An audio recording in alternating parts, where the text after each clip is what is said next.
Hi everyone, welcome to my channel. In today's tutorial, I'm going to guide you how you can log in into Dropbox account. Before starting the steps, if you are new to my channel, then don't forget to subscribe it for more tutorial videos and hit the like button if you like this video. So without any further delay, let's get started.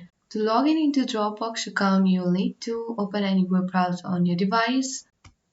Once you open any web browser on your device, on the top of the Chrome browser, you can see the search bar. Just click on it. Then you'll need to type in Dropbox login.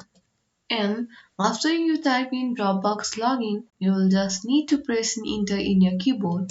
Then here on the first only you will see the Dropbox link to login. Just click on it. Then after that you'll be guided to this page where you'll need to log in or sign up. You can log in with Google or with Apple or with your email ID. So you can enter here your email ID and just click on the continue option. Then after that you can easily log in into Dropbox account. So this was it guys. If you like this video then don't forget to give a thumbs up. Thank you.